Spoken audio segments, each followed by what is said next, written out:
7:16 de la mañana es momento de hablar del Pacto por el Catatumbo, una iniciativa del Gobierno Nacional para impulsar la transformación territorial de esta región que ha sido afectada históricamente por el conflicto armado. Pues a esta hora de la mañana nos acompaña Antonio Avendaño, que es el director de Ordenamiento y Desarrollo Territorial del Departamento Nacional de Planeación. Director, bienvenido a Avanza al Cambio. Muy buenos días a toda la mesa de trabajo, a Yajaira, a Diana, a Linda, a Dagoberto, a Matador y a todas las personas que nos están escuchando. Gracias. Director, gracias a usted por acompañarnos, pero entremos en materia. ¿En qué consiste el Pacto por el Catatumbo? ¿Qué avances se registran y cuáles son sus principales pilares? El Pacto por el Catatumbo consiste en territorializar el Plan Nacional de Desarrollo Colombia Potencia Mundial de la Vida con las apuestas y los objetivos fundamentales del señor presidente Petro y todo el equipo de gobierno que van desde el ordenamiento territorial hasta la transformación productiva, pero con una diferencia: pactado con todas las organizaciones indígenas, campesinas y sociales del territorio y construido con ellos, no impuesto desde una visión meramente técnica, sino mezclando lo técnico, lo político y lo social, que es un llamado que nos hace el señor presidente a quienes trabajamos en entidades como el DNP, para tener en cuenta esas voces del territorio y ese conocimiento ancestral que, como en el caso de la organización indígena de la Nación Barí, se tiene. Eso es, digamos, nuestro objetivo del pacto. ¿Qué se tiene hasta el momento? Llevamos un año en esa construcción del diálogo social y se tienen unas propuestas alrededor de 5 ejes estratégicos que los puedo resumir en seguridad alimentaria, todo el mejoramiento del sistema de salud y educación, ordenamiento territorial, infraestructura, transformación productiva y todo eso construido en la base del diálogo social. ¿Por qué es importante el diálogo? Eso es lo que legitima un pacto para que luego de que este gobierno termine, continuemos como Estado, más que como gobiernos, cumpliendo con un territorio tan olvidado como el Catatumbo. Director, en este tema el trabajo articulado es fundamental, especialmente en los territorios que han sido afectados por la violencia. Cuéntenos qué entidades participan en el pacto y además en la socialización.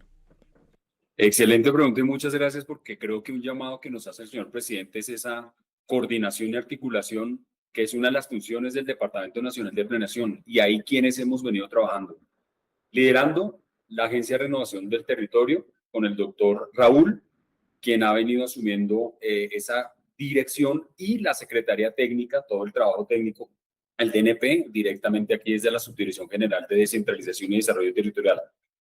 La unidad de cumplimiento e implementación del acuerdo de paz con la doctora Gloria Cuartas, la Agencia de Desarrollo Rural con el doctor Luis Higuera, la Agencia Nacional de Tierras, el Ministerio de Agricultura. Digamos, esas son las principales, pero nosotros desde el 3 de septiembre del año pasado venimos trabajando con alrededor de 30 entidades del Estado, del Gobierno Nacional, representadas en los ministerios y entidades centralizadas y descentralizadas. Te menciono en las primeras, estas las principales, que somos las que coordinamos toda esta parte técnica y de diálogo social, pero es un trabajo que ha sido coordinado y que por primera vez en el Catatumbo, ese 3 de septiembre del año pasado, logramos reunir en el Tarra para empezar a plantear las ideas del pacto y discutirlas con todas las organizaciones campesinas, indígenas y sociales del Catatumbo, a más de 33 entidades, que era algo pues muy novedoso, no llegar graneados uno por uno, sino llegar todos con un discurso de gobierno. Director, una de las mega obras o megacomplejos es el de la Universidad Nacional del Catatumbo. Ya se asignaron o se dice que se asignarán recursos para ella. ¿Qué beneficios traerá? ¿A quiénes beneficiará esta obra? Bueno, en efecto ya ahí están contratados los estudios, los diseños. Esto se está financiando a través de la Agencia de Renovación del Territorio en el Tarra.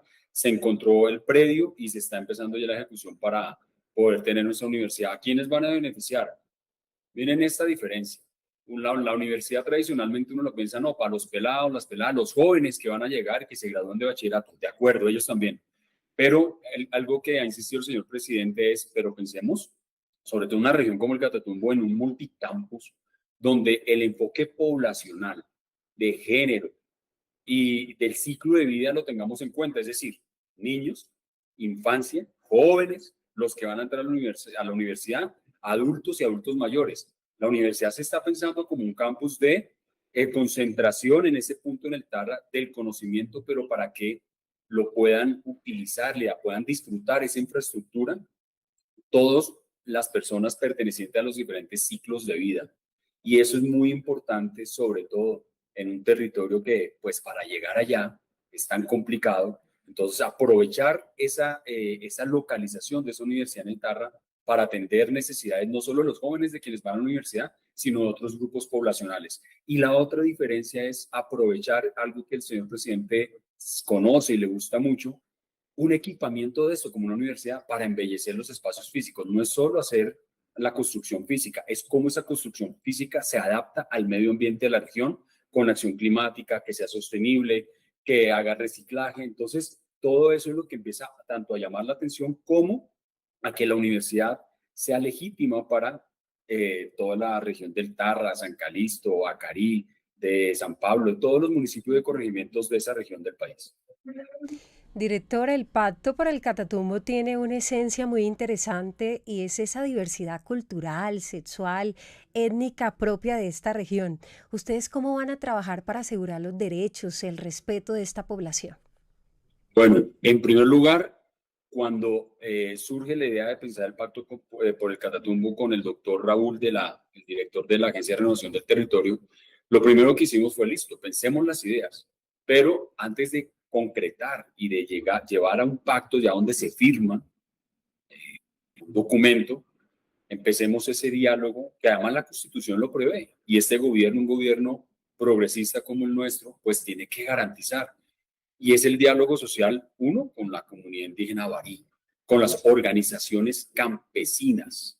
Recordemos también que el Catatumbo es una zona donde el conflicto armado ha penetrado históricamente. Entonces también dialogar en el marco de toda la política de paz total, que esto se tenga en cuenta. No, miren que son instrumentos que no pueden ir, deben ir de la mano, para hablar más propositivamente. O sea, si estamos pensando en un pacto, obviamente esto debe ser parte de toda la política de paz y de toda la política de gobierno, donde la política de paz es una política central del gobierno, la política de paz total. Entonces, ¿cómo lo garantizamos? Abriendo los canales que ya abrimos. Ejemplo, estuvimos este fin de semana en Bridicaira, en el corregimiento de Honduras, municipio de Convención Norte de Santander, donde por primera vez una delegación del gobierno, de la ART, de la Agencia Nacional de Tierras, del Ministerio de Agricultura, del DNP, de la Unidad de Cumplimiento para el Acuerdo de Paz, estuvimos domingo, lunes y martes con las comunidades, conviviendo con ellas y escuchándoles su visión, sus diferencias y su cosmovisión de las ideas del pacto.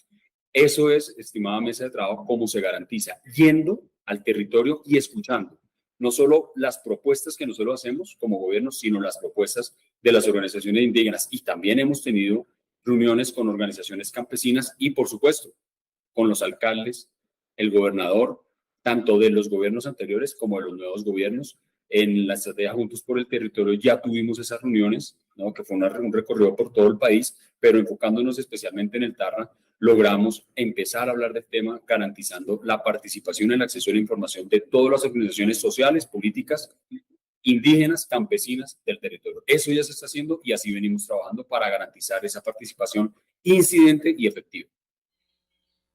Director, buenos días, lo saluda Matador, ¿cómo está? Matador, muy buenos días, muy bien, gracias. Director, la Nación Barí o los indios motilones van hasta el estado Zulia, en Venezuela. O sea, pues que su territorio está cruzado por la frontera con Venezuela. Una frontera utilizada por los grupos ilegales, por los narcotraficantes en su paso cotidiano.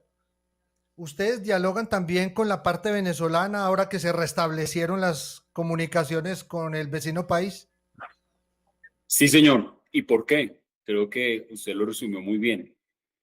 En la asamblea que estuvimos, que era la Gran Asamblea de la Nación Barí, ahí no se distingue Barí de Venezuela ni Barí de Colombia. En los resguardos donde estábamos, están los dos resguardos grandes, que es Catalaura, ¿no? Que queda más hacia la vertiente oriental del Catatumbo, del río, en los límites con con Venezuela. Ese también estuvo presente, ¿no? Con el resguardo Motilón Barí, que es más de la zona central y hacia el occidente, digamos, hacia el Cesar, hacia los límites entre el norte de Santander y el Cesar y hacia la parte norte con Venezuela, estuvieron presentes los dos grandes resguardos, pues, de la nación Barí. Y ahí hay Barí colombiano, Barí venezolano. Aquí se está pensando el territorio de una forma integral, porque para un pueblo ancestral como estos, antes de la conformación político-administrativa de nuestros estados-nación, pues ahí no hay división político-administrativa. Esos son territorios donde ellos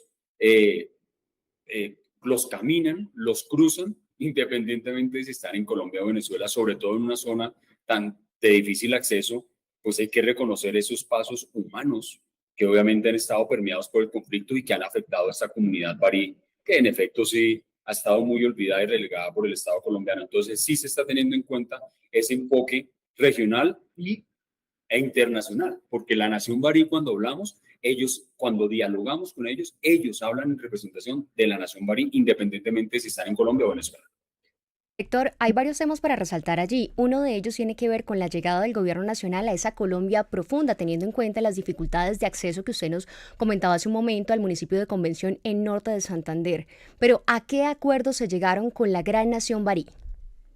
Bueno, en primer lugar, un acuerdo muy importante, y es el reconocimiento de la sentencia T052.